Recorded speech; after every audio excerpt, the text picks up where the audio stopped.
Good morning, everybody. Happy Monday. For me, it's another Bali Monday, which is so magical, so heavenly.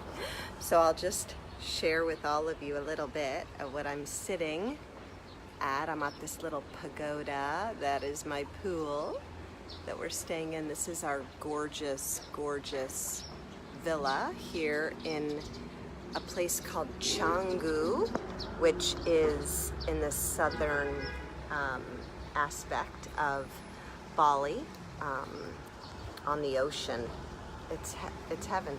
It's magical heaven, divine heaven. So I chose today. What came in first were cards. So I'm going to do that first. So the first one was remember how, I don't know if you remember, but last week I was in this cool store called Alchemy, and they had these beautiful cards. So these are these I am cards. So of course I chose a card, I used it that day for us, and then as the week went on, and they just kept coming in, and so I was like, okay, I think I need to buy those cards. So I bought the cards, and here they are. And what was amazing to me is that I chose the exact card that we had last week. So it's the same card. I am infinite consciousness. So what is cool is that the word abracadabra, which is on the top of every single one of these cards, and on the bottom of every single one of these cards, is abracadabra, which is an Arabic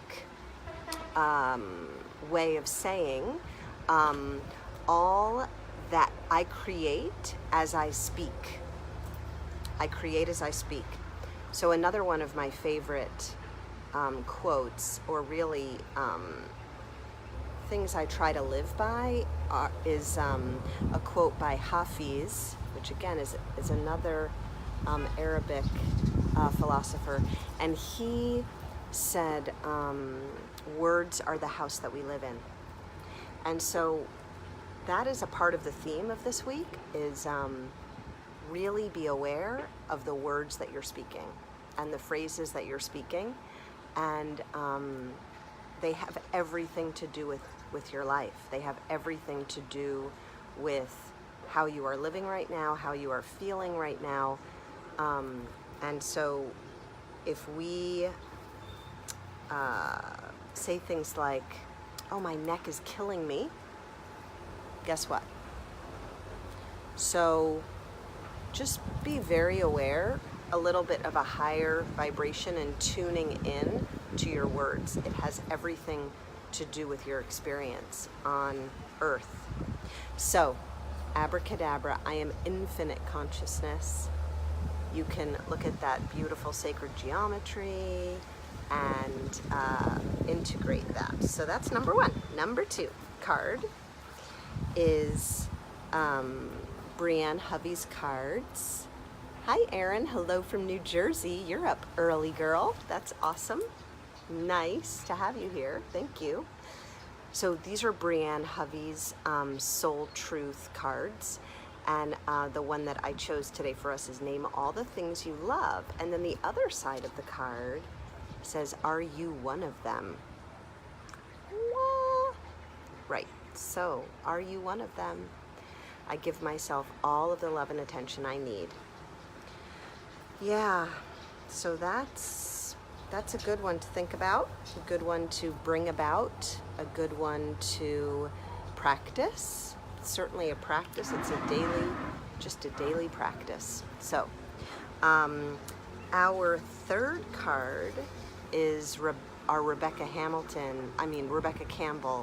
cards, and this one is the Age of Light. And so you've been training for this, this lifetime for lifetimes. And so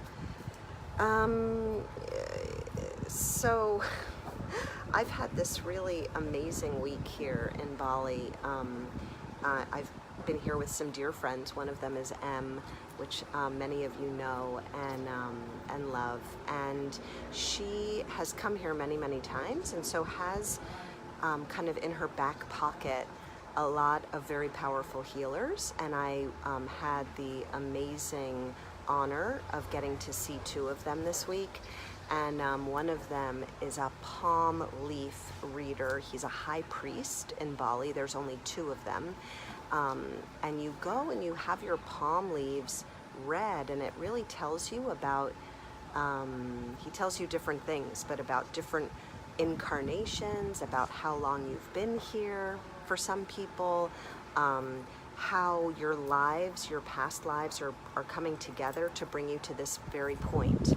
And it was a profound reading for me. It has brought an amazing depth of certainty and clarity and contentment for me.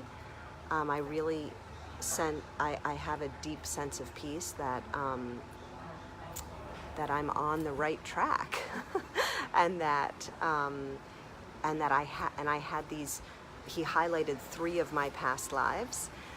One of them was being a healer and midwife.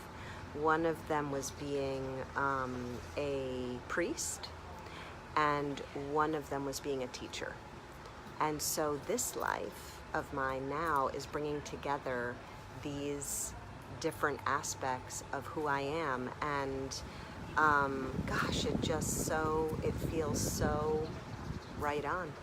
Feels so right on. It's so fascinating. And so that was really powerful. And this card is confirmation.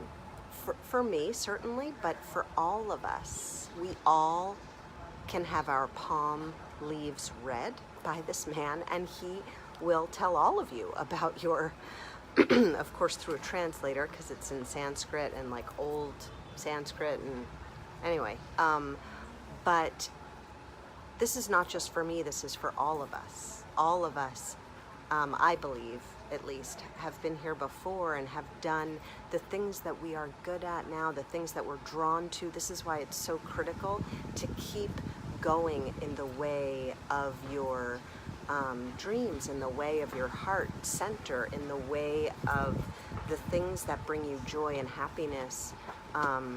For me, I've studied all of the things that I had already studied in past lives, and because it brought me joy and passion and happiness. And so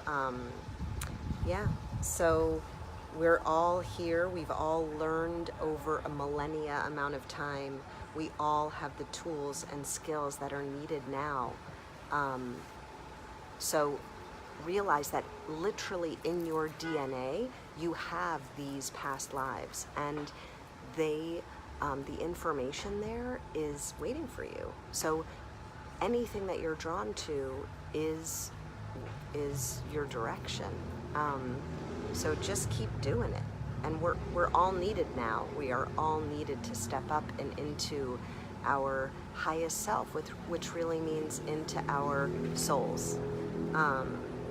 So we all have been incarnated this lifetime to fulfill our soul's purpose. And this card is a beautiful reminder. It's time to step into it all. Okay, our gemstone of the week is rose quartz. Our sweet angel rose quartz, who I love, given to me by a dear friend Kath in New Hampshire. I love her. She's all about unconditional love, compassion, peace, tenderness, healing, nourishment, and comfort. So a good place to put her is right over your heart. I love to do that. And what really came through today is when we feel loved and cherished, we then can feel safe, and then we can feel curious, and we can like basically pop off of our lives from that point because we're feeling loved. And the most critical person in terms of loving you is yourself. It's yourself. It really comes from the inside. It does not come from the outside. The outside is a reflection and can mirror. And certainly some of us have had an easier go this lifetime around of having people around us who love us. And some of us have not, and we've had, and it's a little bit more challenging, and that's your soul's journey, is to find that love. But no matter if you had love coming from the outside in or the inside out, from the outside in or nothing from the outside in, we have to cultivate our own self-love, which kind of brings us full circle around to our our second card. So cultivating self-love, really dropping into our own hearts and loving ourselves is critical, and it is a practice, but we all have access to it. We all have it. We all have it. We were born that way. Every single one of us was born that way. So keep practicing it. Okay, so our oil of the week is frankincense. So last week was frankincense and jasmine. This week is frankincense. So again, with that same, it's the oil of truth. I'm putting it on my crown chakra. Everything's going on my crown chakra from now on for the rest of my life. And my third eye. But crown chakra for sure. This literally helps to clear out your, it helps you to clear out brain fog and old karma. That's what that guy told me. He goes, keep working on your crown chakra. I was like, oh, okay, you got it. So, not for nothing. I'm going to keep putting every single oil I can on my crown chakra. Anyway, and then on my third eye, and of course on your heart. Heart is huge for frankincense as well. So, it's the oil of truth, but I've said this from the beginning. I feel a sense of freedom and love with frankincense, along with truth. I feel like truth, when you are in your truth and you're feeling clarity because of your truth, that is love. And that's love for yourself when then you follow your truth. It reduces, when you feel that, it reduces anxiety and reduces fear. So it nourishes us and it brings us the feeling of confirmation in our lives. So, my dearies, that is our reading of the week. That is what I channeled this morning, Bali time, while all of you sweetie pies were sleeping. Or maybe it was late last night for you. Anyway, I am sending everyone huge amounts of love and compassion, nourishment, renewal. Happy holidays. This was a big holiday weekend for everyone. So happy holidays to everyone. And we will see where I am next week. I will not be in Bali, but I will be in a new spot. Where's Mara gonna be? I don't know. Anyway, glorious to have you all here. Thank you, Erin, for being here in person, my early riser, and I love you all, and I'm so grateful. And I will see you next week. Okay, bye, everybody.